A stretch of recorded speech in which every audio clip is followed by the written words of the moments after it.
Great to have you with us on this fine Friday evening. I'm Brian Schnee. Tonight, we're taking a look at an arrest just made in a nearly 20-year-old cold case in a man rescuing a bighorn sheep from a frozen river by himself. Great story. Let's go in depth on this tonight, though. The cold case homicide of Jason Royter out of Magna, Utah. Now, Jason was found dead in his home August 6th, 2005. His family has always kept his memory alive and Jason's name out there with golf tournaments, motorcycle rides. But today, a major development. 20 years ago, Jason was 33 years old. He was living in Magna with his girlfriend. And on the morning of August 6th, 2005, he was found deceased in his residence. During that time, the case was Salt Lake County Sheriff's Office, and I know there's some confusion as to Unified and Salt Lake County, but at that time we were still Salt Lake County, and at that time our homicide unit went out on this case, and our lead detective was Christine Petty Brown, who is here today. She's now a chief with the Unified Police Department, and for a short time, Unified Police Department took over the Sheriff's Office cold case. That's why the two departments are connected. And then when the split occurred between Unified and the Sheriff's Office, that case came back to the Sheriff's Office. And the case was assigned to Detective Ben Pender once the case went cold after about 10 years. But for 10 years, Christine Petty Brown continued to work that case very diligently. One thing I can say, the detectives, when they first responded, did a fantastic job of collecting evidence, talking to people at the time. Our forensics unit back then was able to gather evidence, and part of that evidence was DNA, and that's critical to the case. Detective Ben Pender belongs to the cold case unit. He has worked diligently for years and years, and he's been able to solve multiple cold cases. And we are very grateful for his efforts. He never gives up. And we can, say this many, many times because these cases go cold. Some of them go 10 years, 20 years, 50 years, and he's been able to solve these cases. One piece of that is because technology continues to change, and that's where we are grateful for, forensics units, the various entities that support new technology. We just want to talk about Jason. He was a wonderful father to two children, and when he was tragically taken from his family, it was a horrible thing for this family to go to, and as you can tell, there's a lot of family members here today, and these kind of cases take a toll on families, and this family has not given up. Couple things here. Mark Munoz was taken into police custody on Thursday in connection to the stabbing death of Jason Royter. You just heard from Sheriff Rivera there. Just to reiterate, Munoz's DNA matched a sample collected from the murder scene back in 2005. You also heard Sheriff Rivera mention the detectives. Both Ben Pender and Christine Petty Brown worked this case for years. Here they are.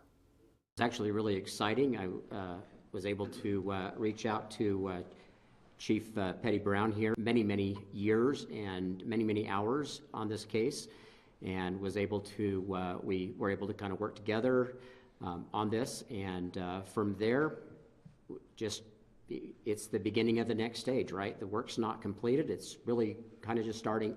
I don't want to say starting over, but it's beginning a different phase of this case now.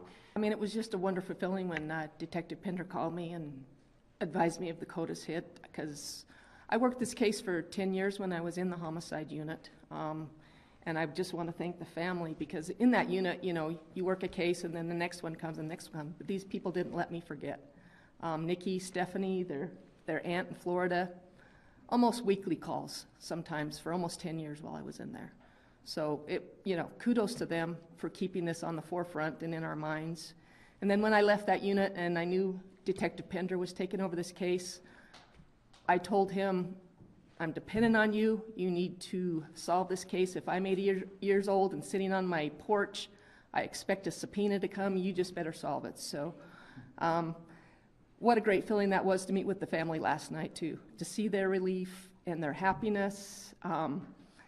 Just made my whole career, really. We also have to recognize there's, many other cold cases out there that families are searching for answers for as well, and we're not going to give up on any of those. So this, again, is just kind of another, we got to move forward with what we have here and continue working this case.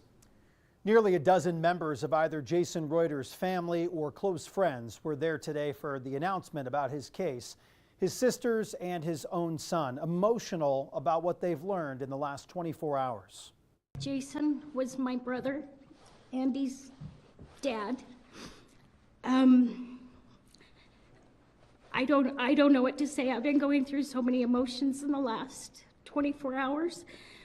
But these people, shame to say, but we wouldn't be here without them, and I know this could have stalled, and they would not stop until it was done. So from last night, it's been a huge relief, just taken off our shoulders, chest, soul. I used to be an angry person. And then just after last night, it felt like I had 10 years of therapy just hit me all at once, and I just feel so much better. I feel happier, and I'm excited where the rest of this leads to. I don't feel saddened anymore. I was carrying that for years. I'd be asked about it, and it's like, I don't want to talk about it right now because, we don't know anything. Throughout the years, it was, we hear the same thing over and over. It's great that it stays out there, but reliving it every single day for almost 20 years puts a beating on you. I knew it would come. I knew it would come. I totally believed in the team working on the case. Jason had so many friends in the Magna community. There was no reason to give up. There was no reason to stop talking about it. It's been a hell of a 20 years, but we're here. And Learn more about Jason Royter's case. You can see the past interviews and coverage on this nearly 20-year-old cold case on our website, KUTV.com, right now. Coming up on Ark Salt Lake, a man is sharing his story after he rescued a bighorn sheep from the ice. How he was able to get it out of the river by himself. Don't miss it.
Now to a story of heroic and selfless action here in Utah. You hear about dogs rescued from a frozen body of water after falling through, or even people this time of year, but this is pretty different. A few days ago, Michael Nordenstrom was riding his mountain bike outside of Green River, Utah, really remote area near the San Rafael River.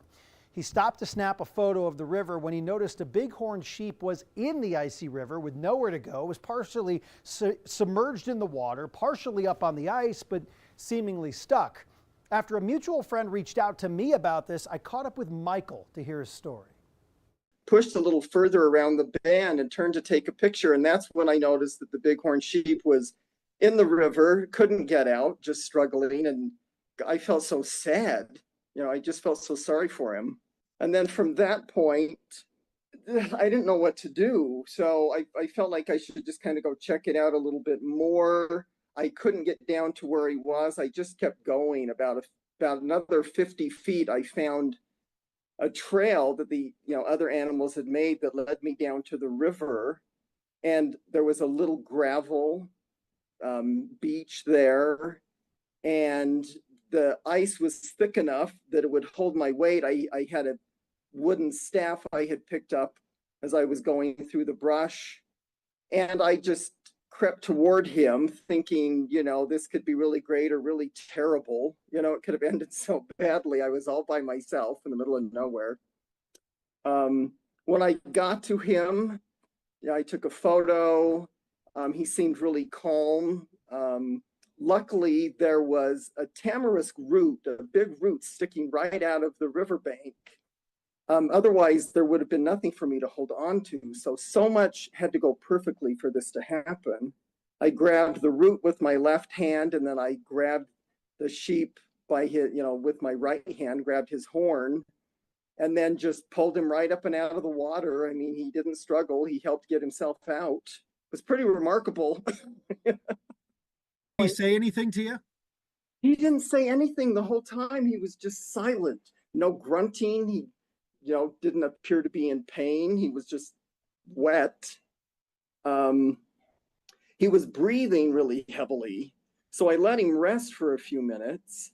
The irony right at this point is I went to that particular area because a few years ago, I got my truck stuck in the mud there and had to call 911. So I wanted to bike there to just see the space again. And as he was resting, I told him that I too had been in a bad situation in that area, but we would get ourselves out. While we waited, he actually froze to the ice. So when I tried to pull him again, he couldn't move. So then I went behind him and I shoved him and moved him about a foot. But in the process, my right foot went through the ice. So I tried to step to get in a better situation, and it went through the ice again. So I just leaned over and grabbed the root, pulled myself back to the ram, and I just grabbed his horn then and pulled him forward, and we just kept going in little bursts until I got him back to the beach. You were by yourself. Yeah. And there's always the caution, stay away from the ice, right? But you felt the opposite pull to go do this. What were you wrestling with mentally during this?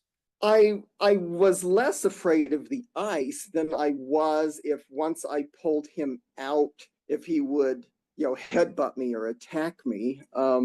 I've been on the ice on that river before, and I love going out to Antelope Island and walking on the lake when it's frozen. And luckily, I don't weigh very much. I'm only 150 pounds. I think had I weighed more, maybe I would have had more difficulty because both his weight and my weight in the ice at the same place, it had to hold like 350 pounds. So what'd you think about after that? I mean, you got back on your bike. I mean, were you reflecting on what you had just done as you Totally. Yeah, what surprised me is once I got back to my bike, it was then that I started to shake.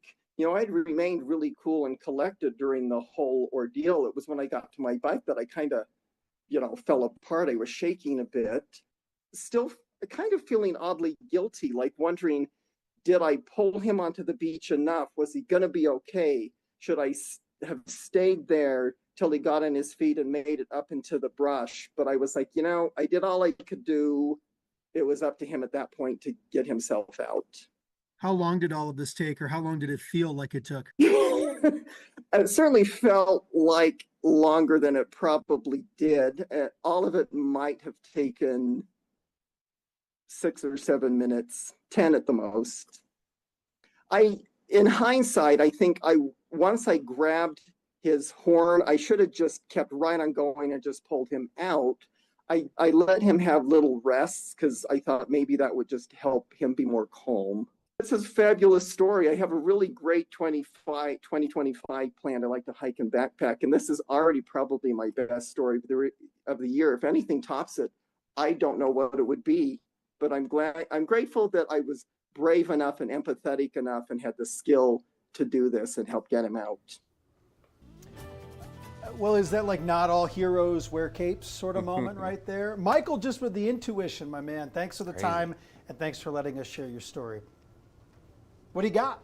Well, we've got some changes here right on cue. This is the calm before the mini storm. Is it a mini storm? Yeah, it's still a mini storm. Yeah. We're still waiting for the big one, right? That drops a foot of snow. This one won't. A couple inches, though, could be possible, and you could be waking up to some snow and potential for some shoveling conditions tomorrow.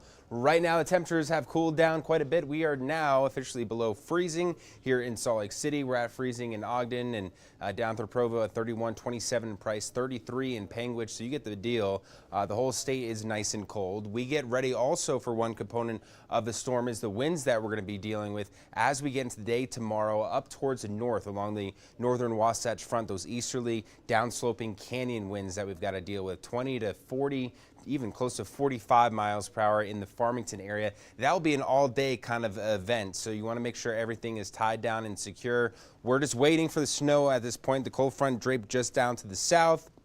We'll start to see this band fill in from the west, pushing eastward here, probably right over the Provo area as we get closer towards midnight tonight. That's exactly what the computer models show. By 11 p.m., starting to see that band developing and filling in. Then it'll retreat back northward here, sliding to the Salt Lake City area. And I think we start to see some snow from Salt Lake City on northward after 9 a.m. tomorrow. Then just some scattered on and off snow showers throughout the day, snow up into the mountains. Then that upper level lows back out towards the west, bringing some beneficial moisture to California that will help alleviate some of those wildfires, at least a little bit. And then Sunday afternoon and evening, look at this. We've got some rain and snow developing down in the St. George area up through Cedar City. That continues on through Monday. So generally speaking, this is what we're dealing with in terms of snowfall.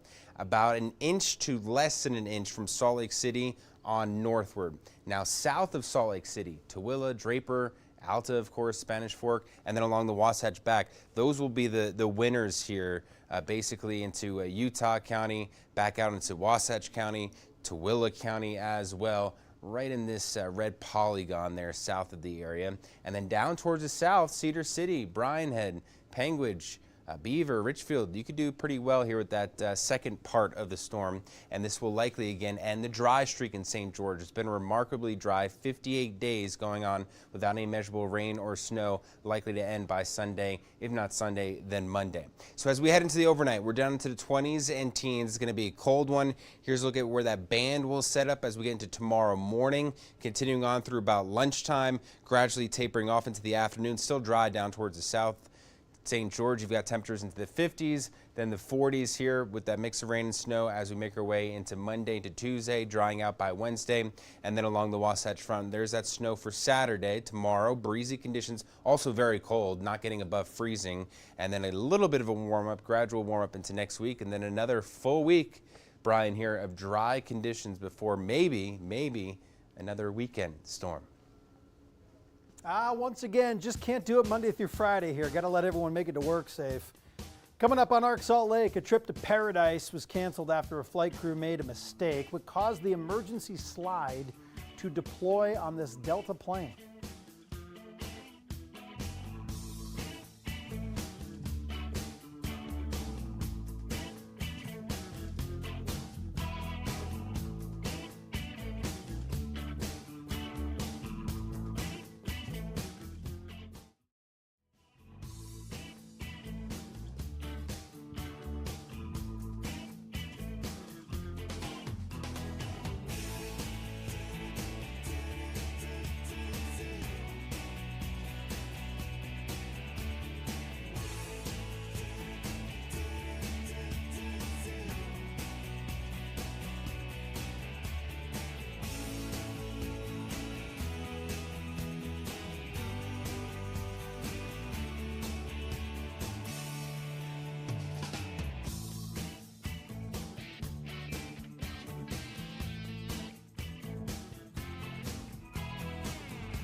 All right, thanks for staying with us tonight. Getting to Hawaii took a lot longer for passengers on a Delta flight. Their flight was canceled after crew members mistakenly deployed the emergency slide and the flight crew timed out before repairs could be made. I'm sure we've all been through something like this, right? Where, oh, we're waiting for the crew. I get it. The incident happened last night at SeaTac in Seattle. The flight was headed to Honolulu, cutting the vacation short, I'm sure. A Delta spokesperson said the trip was canceled due to the damage of the aircraft before boarding. No injuries were reported. The National Zoo's giant panda bears are back, making their official debut today. Male panda Bo Lee and female panda Ching Bao, both 3 years old, now available for public viewing at the Smithsonian National Zoo in D.C. They've been quarantined since they arrived in the U.S. from China in October, so they could adjust to their new home. Just watch them eat. Don't get in their way. Pretty fascinating creatures. Our zoo's pretty cool, by the way. If you haven't been to the Hogle Zoo, we don't have pandas, but we've got the polar bears on display right now. They're out there swimming in the cold waters there. Even during the winter, it is more comfortable for them, I imagine, more something they're used to. So pretty cool to check it out. Thanks for joining us all week long here on Arc Salt Lake. We are here every night, Monday through Friday at 7 o'clock. We hope you will join us again on Monday. See ya.